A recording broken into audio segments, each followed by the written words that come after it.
As we close out the year, I want to show you something that every long-term investor should see at least once. What you're looking at right now is the top 20 S&P 500 companies. S&P 500 represents the top 500 companies in America. These are the ones that most people talk about, and if you invest in index funds, this is a powerhouse index fund, the S&P 500.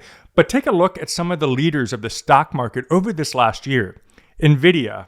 Who hasn't talked about NVIDIA? We have Apple, we have Alphabet, which is Google, we have Microsoft, Amazon, and so on and so forth. These are the top 500 companies, and they're ranked by their overall market cap, which means that's the value that they're bringing to the market.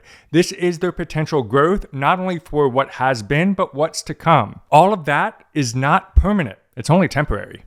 In fact, if we flash back just a mere 10 years ago, the chart looks a little bit different. For example, in the top spot, we have Apple. In fact, I don't even see NVIDIA at all.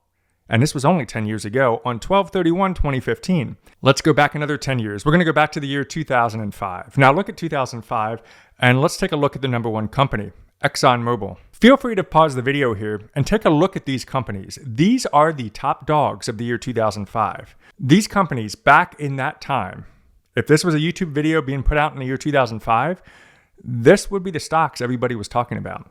At the time, they felt absolutely untouchable. People thought that Johnson & Johnson, Intel, Citigroup, General Electric, they are the big dogs, and they're here for the long haul. They're going to just continue to outperform. And sure, some other companies will continue to come up, but these are the top dogs, and they're absolutely untouchable. But now what I'm going to do momentarily before I take you back even further, let's hop between 2005 and 2025. Notice ExxonMobil, Citigroup, and General Electric. If I go to 2025, ExxonMobil is down here at the bottom.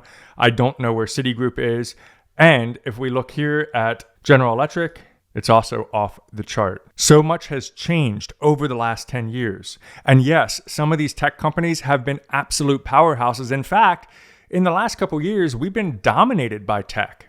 But wouldn't you argue that tech was just as important in 2005?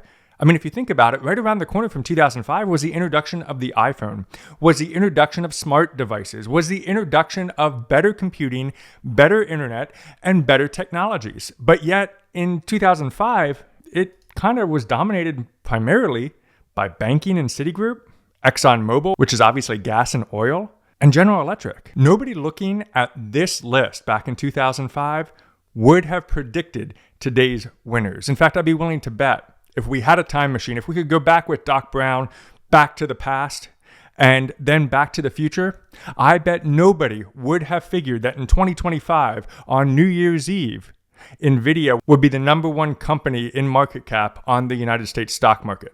I can guarantee it. We could make a bet on it. But as we look at 2005, let's hop back one more time, 10 more years. Now we're talking 30 years ago in the year 1995.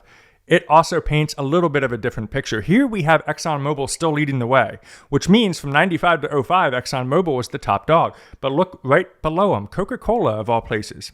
That was number 2 by market cap. General Electric, Merck, where's Merck at nowadays? Procter & Gamble, they hung on for a little bit of time, but were primarily dominated by the energy, consumer defensive, and healthcare in the past. A little bit of industrials, but 1995, now we're talking about a completely different world. Not a lot of people had computers. Not a lot of people jumped into the internet unless you were an early adopter. But if we look at this compared to 2025, what a difference in the top 20 companies in the S&P 500. If you look at Walt Disney, which is still a popular company, well, in 1995, it was in the top 20 S&P 500 holdings, but in 2025, it's not in the top 20. Let alone the fact that NVIDIA and Apple, which remember that Apple was the top dog in 2024 and 2023 and 2022, but it got ousted by NVIDIA. But those two companies alone back in the year 1995, people would have laughed at you. And Apple, I mean, imagine if we would have invested in Apple stock in 1995, what that would be worth today. Well, if we look here on Seeking Alpha, it's up over 89,000%. Nobody could have guessed that. But that is the power of what we're talking about in today's video. See, the S&P 500 does not win because it knows the future. The S&P 500 wins because it adapts as the future progresses and unfolds. All of this market leadership is temporary. Even today, as we look into 2025, and we love talking about NVIDIA, Apple, Alphabet, Microsoft, Amazon, The future top companies that will be the top 5 in the S&P 500 in the year 2035 most likely will look completely different than what we see here today. See, when I look at my investing portfolio, a big chunk of what I invest in is the S&P 500. And it's not financial advice to you to buy, hold, or sell any security or instrument.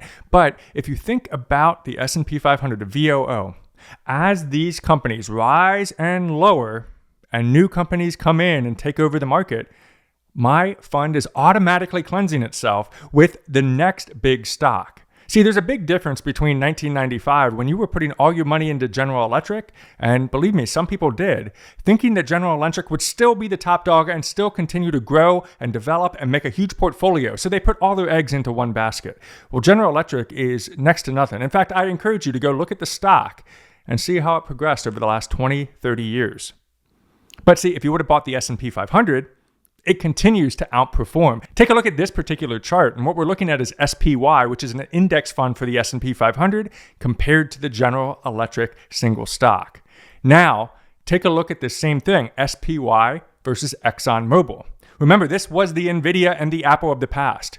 But you have two different options. You invest in the index fund that continuously cleanses itself and adapts to the market, or you put all your eggs into one basket. But the point is to make sure that we're making the best decisions, because at the end of the day, we want to win for ourselves, right? You want your portfolio to continue to grow. And so many investors try to find the silver bullet, the lottery ticket, if you will. But for this next year ahead, I want to encourage you to get to a point where you're much sharper about your money. No pun intended.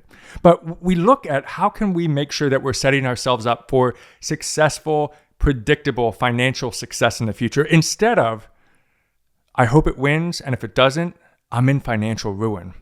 That is a lottery ticket mindset. When it comes down to single stocks, most investors don't lose because they're wrong, they lose because they're late. But the index fund investors, they just stay on a consistent path, whether it's every week, every month, or even every day if you invest every single day. That consistency in a broad-based index fund will perform much better than putting your money on a risky investment. The most valuable investing skill for the future is not trying to find that next big winner. It's to be kind of boring in the future. Boring, but yet consistent. As of January 5th, 2026, I have invested $5 a day into the stock market, into VOO, in fact, every day that the stock market is open. And I can't wait to reveal that video to you because it's going to be a huge win. We're looking at 4 years of consistency, and we're going to compare it to what if I would have just chased small little investments. There's a big difference in that. But that's the key, is stay consistent in the next year, and we're going to go places, my friends. You want to peek behind my curtain? Go ahead and check out my 3-fund portfolio. I'll link it in the description below. You can check out that video next. And stay tuned for that $5 a day after 4 years update coming next week. Until then, Happy New Year. Have a great 2026, and we'll see you on the next video.